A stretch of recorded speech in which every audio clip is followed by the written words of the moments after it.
アメリカメジャーリーグで大谷翔平がフリーエージェントとなり、総額750億円とも言われる契約をめぐり、全球団との交渉がいよいよ解禁されました。大谷の移籍先として有力視されている球団はエンゼルスのほか、ドジャース、ジャイアンツ、マリナーズ、パドレス、レッドソックス、メッツ、ヤンキースの名前などが挙がっています。そんな中、アメリカのポッドキャスト番組、ジョンボーイベースボールでは、クリス・ローズ氏と元メジャーリーガーのトレバー・プルーフ氏が、大谷の契約先が決まる時期について議論し、クリスマスまでには大谷が来季どこでプレーするか決まるだろうとの見解を示し、その理由についても述べていましたので、日本語字幕付きでご紹介していきます。All right, let's move on to what will be the story of all stories in the offseason. It's the first, but certainly not the last time we will mention Shohei Ohtani's name. We have seen some stars have to wait until spring training in recent years to sign with a new team or just be a free agent and even go back to their old team, right? Bryce Harper had to wait till March of 2019 to join the Phillies. Aaron Judge last year joined them, stayed in New York, but got his new deal at the end of December. Corey Seager got a deal at the beginning of December with his new team, the Texas Rangers, a few years ago.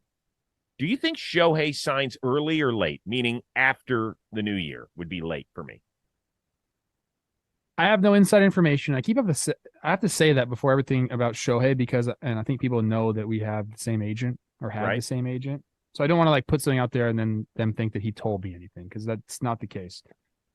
In my mind, I think it's before, Chris, and I'll give you a couple reasons. One, I think it benefits both sides to get something done early. I think for clubs, when they're waiting around to see, okay, where's Shohei going to sign? We let the offer go. They don't know what to do with the rest of the guys out there. He's the big domino to fall, then everything else goes behind him. I think teams want to be able to get, if he's going to come there and they want him there, let's go get him now so we can see if we do get him, then there's a separate pool of guys that we go to. If we don't get him, here's the other pool of guys that we go to. And I think it's just better for an organization and honestly the player to sign early. Now, it's not always going to work out that way because, business is business. But I also think Shohei, and this is just my preference, and I think most guys would probably say the same thing, they want to get it done early so they can have an idea of, I don't know, where they're going to live, what their life is going to be like. He's going to sign a deal for 10 years. He's going to want to know what he's doing. So to me, he's definitely put a lot of thought into this already. The where do you want to go? That's already happened with Shohei. He's already thought about, hey, if I go here, I'm going to live in this area. Hey, if I go here, I'm going to live in this area. That's all happened already.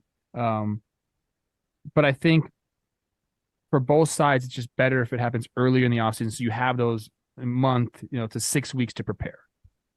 By the way, I almost rephrased the question. Do you think it's better for baseball if he signs early or late? I think it's better for baseball if he signs early. I think it's all better. I agree. Because I think there would be a lot of logjam stuff if he doesn't sign early. Plus, here's the other thing. If I'm a team, you want to sign him as early as possible because you've never been able to market a player quite like this. And you want to cover every base you can. Market it in time for spring training or even the off-season caravan or whatever else you want to do because this is going to be something unlike we've ever seen before in terms of a guy changing teams. I do think that he'll get it done before the new year, and usually that means before December 20th, because for those 2 weeks, the league is shut down. Yeah. I'm telling you, man. So I do hope that listen, he's probably already got it narrowed down to 5 teams.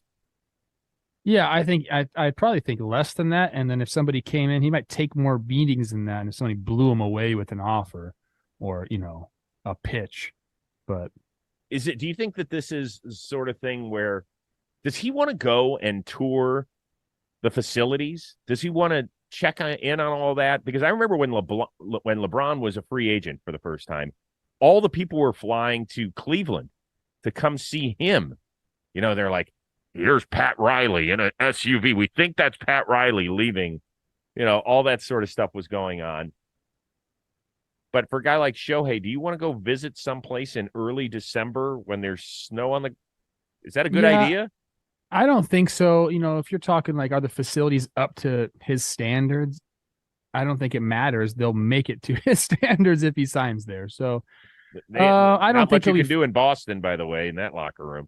Yeah, I don't think that he'll fly around, and I think people will come to him. Yes. Okay. It's gonna be fun. It's gonna be great, man. I'm excited, and like, I do want to like try to get some inside info, but I feel like I probably should just totally stay away from it. No, get some inside info. また、エンゼルスは日本時間7日に、大谷に対してクオリファイングオファーを提出したことを、MLB 公式サイトのエンゼルス版レッド・ボリンジャー記者が伝えており、来期のオファー金額は2032万5000ドル、約30億5000万円。しかし、大谷のような大型契約が望める選手は拒否するのが通例となっており、米紙、ロサンゼルスタイムズは、昨年、大谷が調停を回避するために3000万ドルという記録的な契約を結んだことを考えると、おそらく大谷はそのオファーを断るだろう。との見解を示し、大谷が辞退すると予想しています。これからも大谷の活躍から目が離せません。皆様からのコメントもお待ちしております。